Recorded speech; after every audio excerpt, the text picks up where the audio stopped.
koonkan aadmiga jooga qof kasta kurbadiisiyo kaskiisuu hadlayaaho dadku waa kalamaan haddii aad kululaato halla boodin ka shee kaalintaada ka qaado dadku waa kalamaane wixii kula wanaagsan qaar baa kohanayee ha kasoomin dhegayste dadku waa kalamaane intaasi waa kaftan waane markanna ku soo dhowaada xubintii kalamaan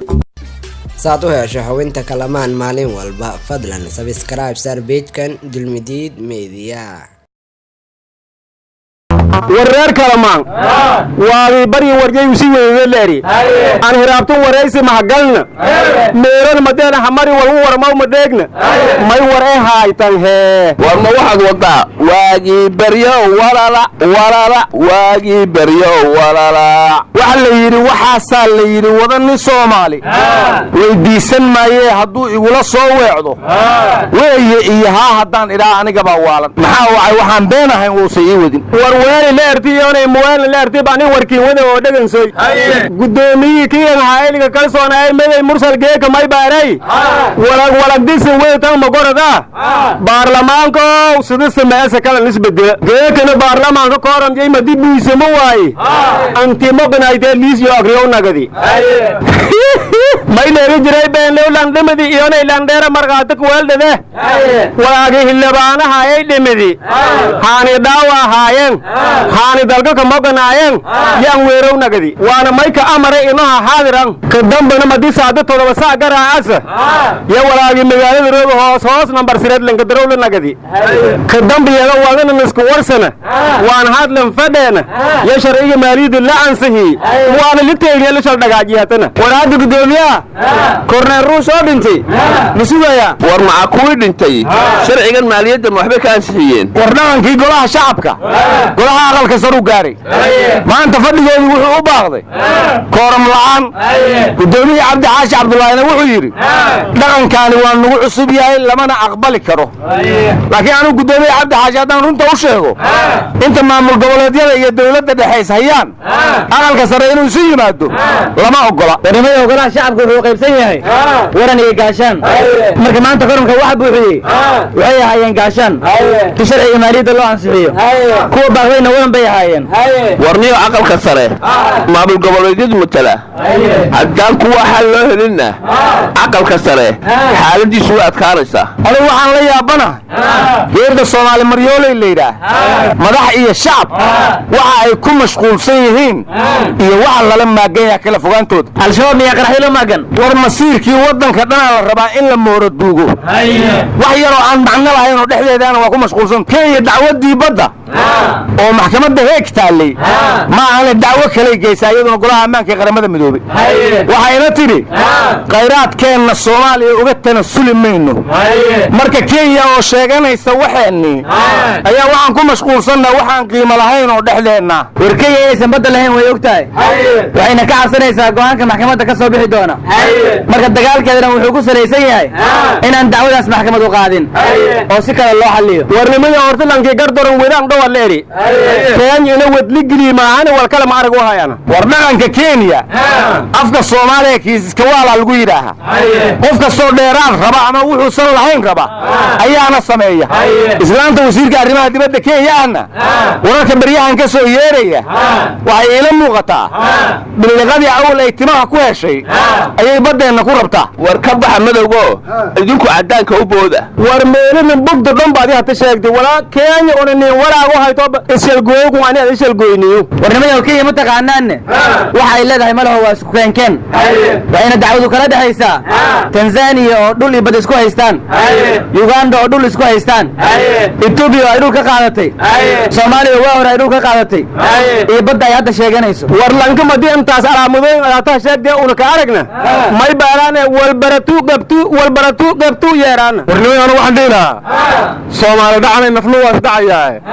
adigaas isdacay ma jiro ruux ku dhacayaa nin waliba ninku dhici karo dhici yaqaanaa nin la dhacay ninkii dhacay haduu dhacayo maalkiisa ama uu dhacayo jeer kale ma jiro ruux ka dhiciyaa waxa dhacaya maatada hadaan la iska dhicinaynin wala dhacuna waa soconaya dhicina maysan warniyo adigu waxaan ugu dhicin dhacleeda sato ka darada anina nimantu dhoofka ku kooy hadii dhinigu iska leehina adduunku dasaynan taliisana seember wala dhaay ogaan isagna taas war waxaa la yidhi in dhaweydba yaab dhaliya yaababaa jiray ummad yaab la yaab lii ku dhacay oon iskula yaabin yaabkay iskala yuururtana uunku kula yaabay oo yaabkiisa iyo yaab isugu biiray oo yaab kala bado yaaban baa tahay yaabbanay yaab la sugi yaabka koor yaala waan u malaynayay in 1990 wixii ka dambeeyay wixii dhacay in la yaabayo warnimo nin safar dheer u socdo ratiranaya ayaa hadda kor wuxuu yiri waa yaabi doontaa waa siyayga ku yaal war naga tag madaxaaga ku tuntay ritigii weey ninka ku dilay wasiirka arrimaha gudaha qarafaan war saxaafadeed buu soo saaray wuxuuna yiri doorashada galmudug si ay waqtigeeda ugu dhacdo waa in shir la isugu yimaado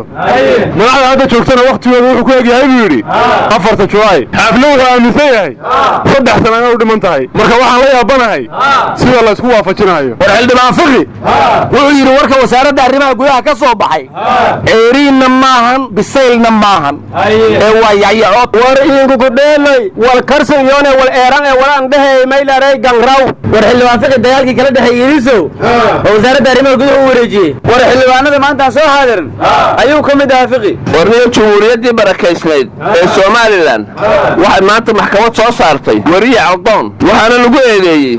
inuu qoraallo been abuur uu ka sameeyay iskuulka yaala Hargeysa Caldoon hadii maxkamad la saaray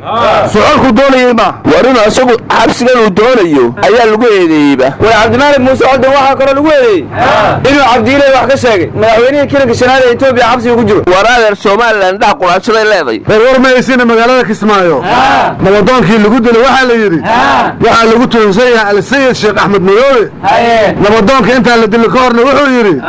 waxaan dooranaa ninkii jilib iyo kamsoomana geeya 3 sanana xaasaskeena iyo carruurteena inda ma saarin buu yiri xalana waxa la dilay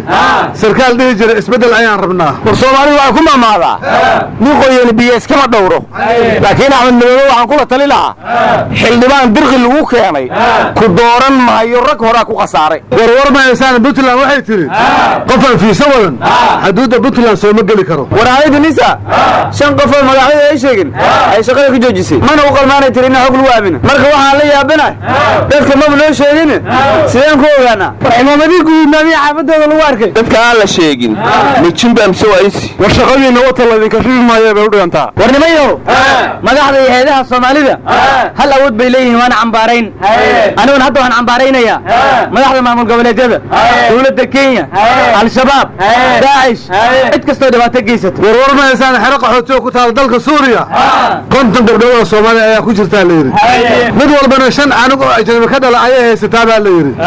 nimankooda Daesh hayna waa la diraa la yiri Soomaali in lagu soo celina waa rabaan baa la yiri xitaa iyagu waan cambaaraynaya war galgalaha la dijiyo meel kale uma hayne wareedahay war ma haysaane 10 kan dhageysta fast lesson mu'aaradnimo dagaal maahan qarankaaga dumi maahan dabna ayba shido maahan baasiin ku daro maahan durduriya hinaas maahan dawladnimo daldala maahan dhaqaalaha dalka u yaala dharag iyo dibira maahan ku danayso maahan war hore waxa loo yiri siyaasad mufumaan warsaas ma ayna siyaasadu ma bamba war ma waxaad kala wado waa aan cambaaraynaysan iyo la kala kaxeeyo wariyada aqligiina waa yaraaday war xishooda ورقة عدل ما يتيا الله ينتوسيه